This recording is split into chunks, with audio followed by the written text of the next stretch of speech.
Welcome class first year to your next lecture of physics, and today we are going to discuss what are Newton's rings. To study the phenomena of interference, Newton performed an experiment, and he wanted to study the uh, fringes or interference pattern.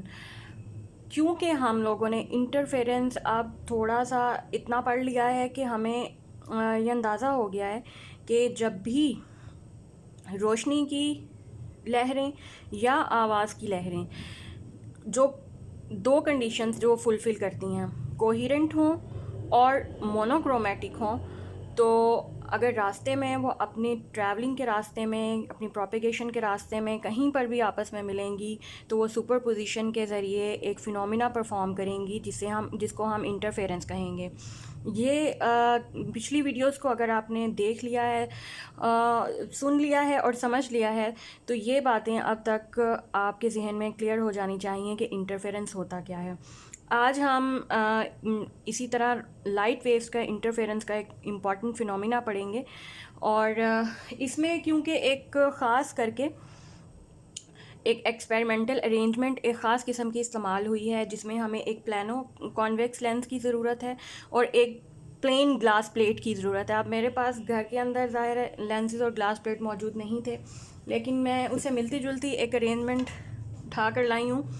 और ये देखिए, मैंने arrangement बनाने की कोशिश की है, थोड़ा सा ये उससे मिलता जुलता होगा, मुख्तलिफ़ चीज़ है, मुख्तलिफ़ तो है, एग्जैक्टली उस तरह की नहीं है, लेकिन इसको आप ग्लास प्लेट कंसिडर कर सकते हैं। और इस ग्लास प्लेट के ऊपर आपने टोटली ये समझना है कि ये शीशे की है, ठीक है। शीशे की ये प्लेट है, ये एजेस वगैरह नहीं है, एक बिल्कुल एक ट्रे की तरह की प्लेट है।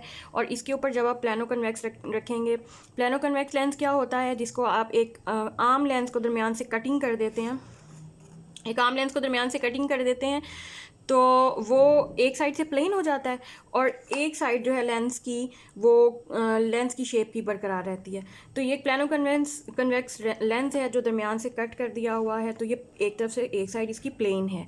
और आप देखिए कि अब इसकी अरेंजमेंट देखिए कि जब इसको एक दूसरे के ऊपर रखा है, अटैच इस तरफ से अटैच किया है, तो दरमियान से सेंट्रल पॉइंट्स तो इसके एग्जैक्टली ग्लास प्लेट के साथ मैच कर गए हैं, और उनके दरमियान में कोई भी हमें फिल्म या कोई एयर फिल्म या कोई एयर गैप नज़र नहीं आता।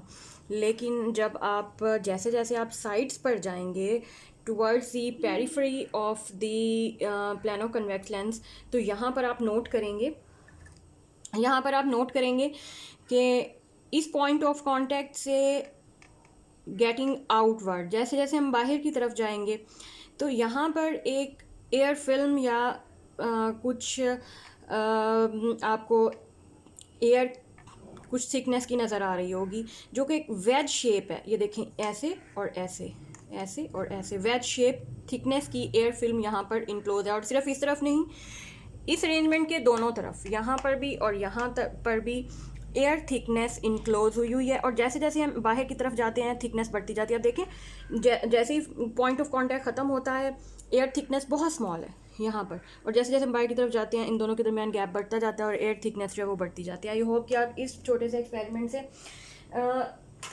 ये समझ चुके होंगे कि हमारी एक्सपेरिमेंटल अरेंजमेंट किस तरह की है और प्लानो कन्वेक्स लेंस क्या होता है। मैंने यहाँ पर बनाया हुआ है और एक ग्लास प्लेट है जो इसके नीचे रखी हुई है। अब जिस एयर थिकनेस या एयर फिल्म की मैं बात कर रही हूँ, वो मैं यहाँ पे रेड कलर में हाईलाइट कर देती हूँ, सिर्फ ये वाली दोनों तरफ। और आप देखें कि जैसे जैसे हम लेंस के आउटसाइड पर जा रहे हैं, तो ये रेड कलर की थिकनेस ज़्यादा होती जा रही है ना, चौड़ाई से यहाँ ऐसे से ज़्यादा हो रही है। तो इसका ये मतलब है कि एयर जैसे जैसे we are getting outside towards the periphery of the lens, the thickness of air film is increasing. Okay, यहाँ तक ये सबसे इम्पॉर्टेंट पार्ट था इस एक्सपेरिमेंटल अरेंजमेंट का। आई होप कि ये आपको काफ़ी हद तक समझ आ गया होगा। अच्छा, अब आते हैं अपने मेन सोर्स की तरफ, जहाँ से लाइट वेव्स एमिट होंगी। हमारे पास एक लाइट सोर्स है जिससे लाइट वेव्स एमिट हो रही हैं, और मैं एरोज़ के साइन लगा देती हूँ ताकि आप लोगों को अंदाज़ा हो कि किस तरफ जा रही हैं। अब एक सोर्स लेना है लाइट का जिसमें से लाइट वेव्स एमिट हो रही हैं। दो लाइट रेज हैं जिनको हम आसानी के लिए कंसीडर करेंगे। लाइट रेज नंबर 1 जो है, इसके दोनों के रास्ते में हमने एक लेंस रखा हुआ है। लेंस क्या करता है मेनली, वो सिर्फ इस सोर्स ऑफ लाइट, क्योंकि इसकी वेव हर तरफ प्रोपेगेट कर रही होंगी, ये इनको सिर्फ पैरेलल करेगा। अच्छा, इसमें जो फर्स्ट बीम ऑफ लाइट होगी वो उसके दोनों के रास्ते में हम एक ग्लास प्लेट रखेंगे। ठीक है, यहाँ पर देखें कि एक लेंस रखा है लाइट के रास्ते में और उसके बाद एक ग्लास प्लेट रखी है, और इस एक्सपेरिमेंटल सेटअप में एक माइक्रोस्कोप इस्तेमाल हो रहा है, और नीचे एक प्लानो कन्वेक्स लेंस और जो ग्लास प्लेट है इसकी हम सेटअप पढ़ भी चुके हैं। तो अब यहाँ से स्टार्ट लेते हैं कि जैसे ही beam of light convex lens से निकलने के बाद पैरेलल होती है और ग्लास प्लेट से आके टकराती है तो क्या होगा, यहाँ पे हो रही है, ये जा रही है ग्लास प्लेट की तरफ। उसके बाद अब ये यहाँ से, क्योंकि अब लाइट के रास्ते में ग्लास प्लेट आ गई है, ये यहाँ से रिफ्लेक्ट होगी, reflect towards this arrangement, towards this plano convex lens and glass parallel glass plate combination. Light rays कहाँ से आई है, नंबर 1 लाइट रेज सोर्स में से आई है, ग्लास प्लेट में से रिफ्लेक्ट हुई है और इस अरेंजमेंट के ऊपर फॉल हुई है। ये आप जहन में रखिएगा कि ये रिफ्लेक्टेड बीम है, और जैसे ही ये आएगी रिफ्लेक्टेड बीम इस ग्लास प्लेट के अंदर, जाहिर है ये इसके अंदर तक आएगी, और इसके अंदर तक आने के बाद भी ये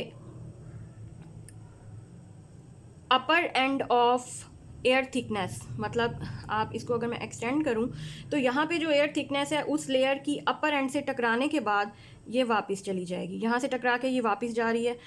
वापस जाने के बाद यहाँ पर ये माइक्रोस्कोप में हम इसको देख पाएंगे, लेकिन उससे पहले हम, क्योंकि हमें इंटरफेरेंस का पूरा फिनोमिना स्टडी करना है, तो हमें एक दूसरी लाइट की ज़रूरत है, दूसरी बीम ऑफ लाइट की, वो बीम 2 होगी। यहाँ से बीम 2 ये भी ग्लास प्लेट के साथ टकराएगी, और ये भी जाहिर है एक आध बीम तो नहीं ना होगी, there are number of light beams, we are considering only 2 for our convenience. तो क्या होगा, यहाँ पे नंबर 2 प्लेट में से नंबर 2 लाइट बीम भी ग्लास प्लेट से टकराएगी, और रिफ्लेक्शन के बाद ये फिर से प्लानो कन्वेक्स लेंस की तरफ जाएगी, और सपोज़ ये एयर फिल्म के नीचे वाले पार्ट से रिफ्लेक्ट होती है। ये देखें, मैंने यहाँ पर आपको समझाने के लिए इस सर्कल में देखिए, ये दोनों लाइट रेज हैं, एक इस थिकनेस के ऊपर वाले अपर एरिया से टकरा रही है, अपर पार्ट से, और दूसरी लाइट बीम्स इसी थिकनेस के लोअर पार्ट से टकरा रही है। अब क्योंकि इनके दरमियान पाथ डिफरेंस क्रिएट हो चुका है, लेकिन जब भी ये आपस में मिलेंगी टूवर्ड्स गोइंग बैक, जैसे ही आपस में मिलेंगी इंटरफेरेंस का फिनोमेना यहाँ पर इंटरफेयर करेंगी एक दूसरे से, और इस इंटरफेरेंस की वजह से हमें जो बैंड्स नज़र आएंगे डार्क एंड ब्राइट, वो फिगर सी में दिखाए गए हैं, और ये हम माइक्रोस्कोप के थ्रू देखेंगे जो कि इस प्लानो कन्वेक्स लेंस के ऊपर सेट की गई होगी। जब ये दोनों लाइट प्लानो कन्वेक्स लेंस से निकलने के बाद आपस में इंटरफेयर करेंगी, हम इस इंटरफेरेंस को माइक्रोस्कोप से ऑब्ज़र्व करेंगे तो हमें ये रिंग्स इस तरह के बनते हुए नज़र आएंगे। इनको कहते हैं न्यूटन रिंग्स, जो कि न्यूटन ने स्टडी किए, और असल में तो उसने इंटरफेरेंस को ही स्टडी किया है, और इंटरफेरेंस का फिनोमिना ही लाइट के केस में प्रूफ किया है कि वाकई 2 लाइट जब इकट्ठे सफ़र करती हैं, मोनोक्रोमेटिक होती हैं और कोहेरेंट होती हैं, अपने लाइट पाथ में कहीं पर भी मिलती हैं, तो वो इंटरफेरेंस प्रोड्यूस करती हैं। और वो इंटरफेरेंस अब, क्योंकि अब आपके जहन में ये सवाल आ सकता है कि न्यूटन रिंग्स ही क्यों बने हैं।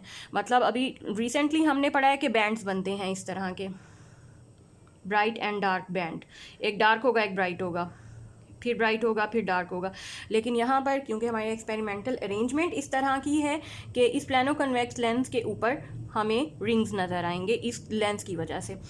तो अब ये हमारा न्यूटन रिंग्स। अच्छा, एक बड़ी हैरानकुन बात थी यहाँ पर कि सेंट्रल पॉइंट यहाँ पे डार्क नज़र आ रहा है।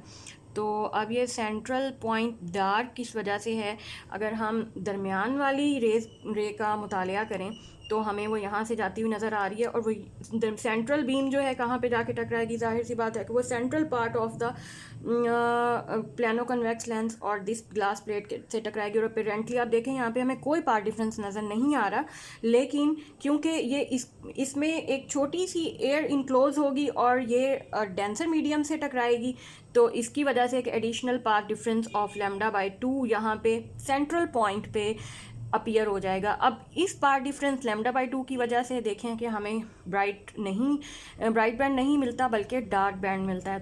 तो हमें सेंटर पे डार्क रिंग मिलने की वजह ही ये है कि सेंट्रल पॉइंट पर पार्ट डिफरेंस λ/2 का क्रिएट हो जाता है। तो इसके साथ ही हमारी आज की वीडियो न्यूटन रिंग्स की तो खैर एंड हो रही है। इसके बाद हम नेक्स्ट टॉपिक करेंगे।